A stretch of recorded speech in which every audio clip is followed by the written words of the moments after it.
Georges Méliès es el primer vanguardista del cine. Antes de sus primeras narraciones de ficción, el cine era principalmente documental. Cierto que ya los Lumière habían realizado algunas narraciones no documentales, pero es Méliès quien se tira a fondo a realizar cine de imaginación creativo y abre el paso a una expresión más artística. Se pueden llevar las exacerbadas novelas de Verne a la pantalla, es posible volcar las artes del ilusionismo y la magia al cine. ¿Puede el teatro convertirse en imagen y qué posibilidades narrativas se nos revelan? Son preguntas que parece hacerse Méliès en el momento mismo en que se encontró con la existencia del cine en aquel salón del Indio del Gran Café de París, donde el 28 de diciembre de 1895 asistió a la primera proyección de los Lumière. De inmediato comenzó su labor febril y experimental. Con el paso de los años acumularía 500 cortos cinematográficos en los que experimentaría hasta resolver aquellas preguntas mientras continuaba descubriendo efectos, tomas, trucos, ilusiones y montajes que podían utilizarse en el cine. Méliès hace florecer el cine, trastoca la imagen y la separa de la fotografía al dotarla de todas las cualidades que distinguen al cine de ese primer arte que consiste en imágenes fijas, la fotografía. Méliès dota la imagen de imaginación y la convierte en cine. Pero, ¿quién es Méliès?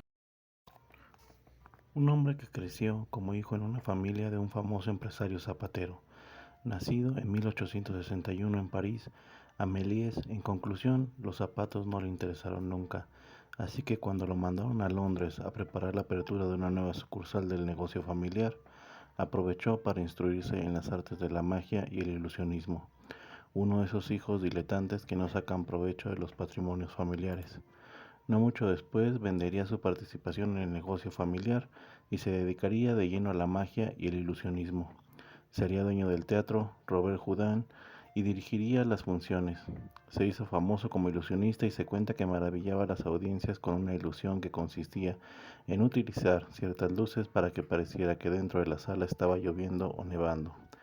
Ese ilusionista famoso pagó un franco para ver una demostración de los Lumière. Ese franco cambió su vida. Observó lo que parecía ser una fotografía en que un caballo y su carro se movían hacia el público. Quiso comprar el invento a los Lumière de inmediato, pero se negaron. Así que buscó alternativas y compró algo parecido a Robert William Paul.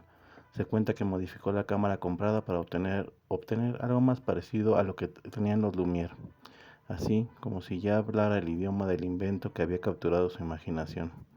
Comenzó a comprar y proyectar cortometrajes de Thomas Alva Edison. Dichos cortometrajes eran documentales breves de la vida cotidiana, escenas fijas de una sola toma que grababan a la gente pasear, a los obreros salir del trabajo. Aquello era una novedad, pero Méliès estaba hambriento de innovación, así que pronto se lanzó a grabar sus propios proyectos y comenzó a descubrir efectos de cámara y las posibilidades que eso abría a la grabación de historias ya no documentales sino de ficción. Sus películas le hicieron ganar una pequeña fortuna con la que montó el primer estudio cinematográfico del mundo. Más tarde, sin embargo, cuando ya había realizado gran parte de su trabajo cinematográfico, tendría que vender sus propiedades debido a malos manejos económicos y las consecuencias de la Primera Guerra Mundial. Méliès fue reconocido con la Legión de Honor en 1931 en su país, pero falleció en la pobreza. Entre sus más famosas obras se encuentra la icónica Viaje a la Luna, de 1902, inspirada en obras de Julio Verne y H. G. Wells. Constituyó una novedad por varios factores. Se trataba de una obra de ficción, de hecho, de ciencia ficción. Tenía una duración de 14 minutos, mientras que las proyecciones documentales de la época solían durar muy pocos minutos. La cantidad de recursos de montaje, escenografía, actores y puesta en escena no vistos hasta ese momento revolucionaron el cine. Cine que se volcó hacia las historias de ficción.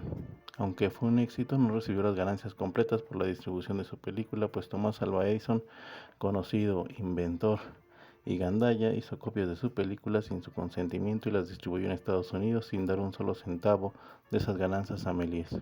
La película plantea la historia de un grupo de científicos que viajan a la Luna, luchan por salir vivos de ella, pues se encuentran una especie hostil de extraterrestres y tras lograr el escape regresan a la Tierra para ser recibidos con honores. El montaje, por supuesto, es precario. Estamos hablando de una de las primeras películas de la historia. Precario en el sentido de que la cámara es fija. Sin embargo, en la hechura de las películas de Méliès utilizó un storyboard elaborado y sofisticado, el proceso de arte de preproducción siendo pionero en estas técnicas. Podemos ver cómo en las tomas se enciman al pasar de una escena a otra. Hay una sola excepción a esta técnica que ocurre cuando los viajeros despiertan de su primera noche en la luna. Esto parece indicarnos que el mismo Méliès experimentaba con distintas técnicas al hacer la película. Vemos aquí que el camino de Méliès fue experimentación pura, mientras andaba los todavía no descubiertos caminos de la cinematografía.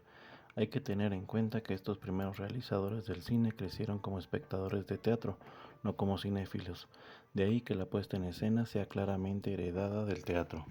La gesticulación amplia y enfática es necesaria debido a la distancia desde la que se filman las tomas, tal como lo es en el teatro. La cámara está colocada en un plano que hace sentir al espectador, precisamente como asistente a una obra teatral.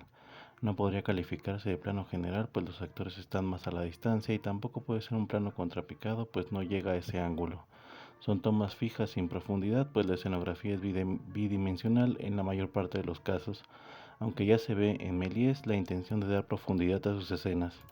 Estas son tomadas intuitivamente desde la perspectiva de una sala de teatro y no con una intención cinematográfica.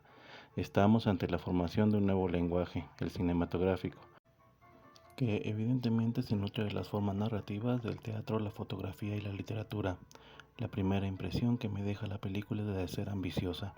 Aventurarse a narrar ciencia ficción en esos momentos tan tempranos del cine parece como querer correr antes de caminar, y sin embargo lo logra. Nos narra una historia cargada de imaginación, de premoniciones del futuro, y para colmo lo hace con alegría infantil y humor. La escena del cohete alunizando en el ojo de la luna aún permanece con gran comicidad. Es sin duda un hito, y se entienden los muchos motivos que hacen de esta película un salto en la consolidación del cine. Es un viaje a la luna, sí, pero también a la historia de un arte que ha definido nuestra época.